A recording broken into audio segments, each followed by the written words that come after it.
تمام. طيب انت ايه النتائج اللي حققناها مع بعض في البرنامج؟ يعني انت كنت بادي من فين، وصلت لفين ككيلوجرامز، كبودي فات برسنت، كويست سيركمفرنس؟ على الميزان احنا كنا بادئين وانا بالظبط 141 كيلو. تمام. وصلنا ل 130 كيلو. ما شاء الله، جميل. اوكي. الشهر اللي فات انا وقفت تدخين، فكنت مفتقد جدا الموضوع ده، فاضطريت ان انا اكل ناتس شويه. طب اخبار الشكل والمقاسات ايه؟ لا، الموضوع احسن بكتير. يعني لا، في فرق باين، انا حاسس بالفرق. يعني انا ممكن بعد ما نخلص هبعت لك. انا ما اعرفش هو عادل لسه معانا لو احنا اه اه. هنكمل. اه معانا. طيب، هبعت لك صورة كده كنت خدتها لنفسي في الجيم بعد التمرين. الموضوع أحسن يا بكتير يعني. ريت أنا يا ريت. أنا أنا لامس الفرق، وكمان حتى زوجتي لامسة الفرق، وناس كتير قالت لي إن أنت شكلك اتحسن يعني. طب كويس، جميل. فدي من الحاجات اللي بسطاني. وأنا عارف إن ممكن يكون المعدل، أنا مش شايفه بطيء الحقيقة. يعني أنت بتتكلم في حوالي 11 كيلو في 3 شهور. مم. أنا شايف إن ده المعدل المنطقي أو الصحي بالظبط. للنزول. هو 1 كيلو بير ويك ده الماكسيمم المفروض. بالظبط. فبير ويك يعني لو 12 اسبوع وانت نازل 11 يعني كيلو، يعني تقريبا 12، which is يعني انت ماشي على الافرج المظبوط جدا يعني. بالظبط. فاستر اسرع من كده هيجي لنا ترهلات، وهيجي لنا يأس واحباط، وهيحصل لك ريلابس او الوزن هيرجع تاني. مم. وابطأ من كده يعني ساعات بتخلي الواحد همته تضعف مع الوقت، بس انت ماشي سلو اند ستدي حلو كده جدا يعني. ما هو ده الهدف. انا مش مم. عايز ان انا انزل نزول سريع فعشان خاطر ما يحصلش ترهلات، مم. وفي نفس الوقت آه، انا مبسوط بالنتيجه. يعني انا كان في برنامج انت اديتهولي، كان في الكور ورك اوتس بتاعت البير دوج والراشن تويست والحاجات دي، كنت مم. مبسوط بيهم بصراحه. اوكي. حسيت ان هم حتى نفسيا كانوا باسطني فكره ان انا كانوا بتمرن. لمين منطقة الكورة عندك مشدودة شوية كده يعني. شوية، فدي كانت بسطاني. غير فكرة ان انت تلعب بس كرانش، يعني الكرانش برضو تقليدي شوية. مم. فده يعني انا كنت مبسوط بالحاجات دي بصراحة. طيب انت ايه اكتر حاجة كانت عجباك او مريحاك في البروجرام؟ آم،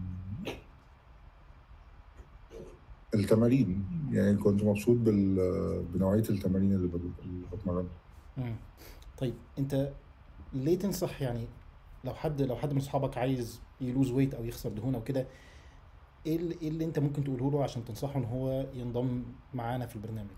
ان هو هيبقى محتاج كوتش فاهم يوجهه عشان خاطر يعني يقدر يتمرن صح ويستفيد من النتائج، مم.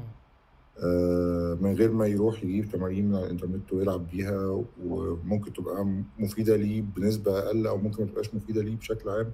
هو أي تمرين كويس، بس هي الفكرة إن أنت ساعات بتحتاج لما الكوتش يشوف جسمك ويشوف أرقامك مم. يركز على حاجات معينة ويبدأ يوجهك. مم. فأنا عادة لما بتكلم مع الناس دلوقتي، حتى لما بيجوا يقولوا لي أنت إيه أنت ماشي إزاي، فبقول لهم لا، في برايفت كوتش أنا شغال معايا وهو المسؤول عن الكلام ده. مم. ففكرة التوجيه دي مهمة جدا. ان انت مش عارف انت هتمشي ازاي وتتحرك ازاي، مش هتروح تجيب اي حاجة من على الانترنت وتشتغل عليها. مم. لازم مدرب فاهم. انا مبسوط بان احنا بنتمرن مع بعض وان انا شغال معاك في كل حاجة. الحمد لله. أه فبصراحة لو حد طلب مني حاجة زي كده اكيد ارشحك يعني. ثانك يو. تسلم حبيبي، ربنا يكرمك. طيب انت على صعيد النفسية او الطاقة او سهولة الحركة، المواضيع دي فرقت معاك بوزيتيفلي ولا نيجاتيف، او يعني بشكل ايجابي ولا سلبي، ولا زي ما هي من ساعة ما بدأنا؟ لا لا، بقيت احسن بكتير. امم. اوكي. لا، بص، هو انا لما بدأت كان عندي حاجات صعبة، وكنت أنا بدأت أتضايق منها. يعني فكرة إن الوزن مع النفس، مع إن أنت مثلا وأنت بتلبس الشوز لما تيجي توطي، أو إن أنت لما تيجي تقوم من مثلا في الصلاة، أو إن أنت لما تيجي الحاجات دي، امم. كانت بتضايقني شوية، لأن أنا كنت بحس إن أنا بعاني عشان أعملها. امم. كان عندي، زي ما قلت لك، كان عندي حموضة امم. بشكل يعني متكرر. ملاحظ. فلا، قلت كتير. الحاجات دي قلت كتير، الحركة بقت أحسن، الفلكسبيليتي عندي بقت أحسن. ستيل محتاجين نشتغل عليها، بس لا، أنا حاسس بتحسن كبير. طيب الحمد لله، حلو. بسطتني والله. الحمد طيب لله. اخر سؤال عشان ما اطولش عليك. أم، انت يعني لما بدأنا البرنامج مع بعض، انت ايه اكتر حاجة كانت بالنسبة لك يعني it's a surprise، او اسعدتك جدا او فاجأتك، او اكتر حاجة انت حسيت اللي هو this is يعني احسن حاجة في البرنامج، فانا هرتاح او هوصل لنتيجة عشان الحاجة دي انا لقيتها؟ هل هو مثلا التواصل اليومي معانا، او هل هو الابلكيشن بتاع التدريب اللي فيه الفيديوهات، ولا هل مثلا اسلوب تغذية المختلف اللي هو مش بنستخدم فيه ميزان ومش بنستخدم فيه كالوري تراكنج او كده؟ اللي كانت ريماركابل بالنسبه لي السبلمنتس، امم. الريكومنديشنز اللي انت بعتها لي، امم. وتحديدا السترولين. اه. السترولين كان جيم تشينجر بالنسبه لي بصراحه. اه انا بحبه جدا بصراحة. فرق معايا كتير. حتى انا اشوف، عايز اقول لك ان انا لسه عندي فاتس بس العروق بدات تبان. مم. الباور اتغير، حتى أدائك اليومي في الأنشطة العادية مم. برضو بقى أحسن. فده من الحاجات اللي بسطتني بصراحة. طب حلو، اسعدتني.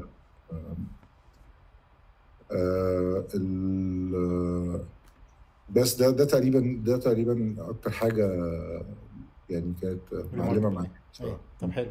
هو فعلا السترولين مختلف عن سبلمنتس كتير. عايز أقول لك إن أنا الكام يوم اللي فاتوا كنت بدور في الحاجات اللي هي بقى اللي بره شوية، اللي هي السارمز والسترويدز والحاجات دي، قعدت أقرأ فيها.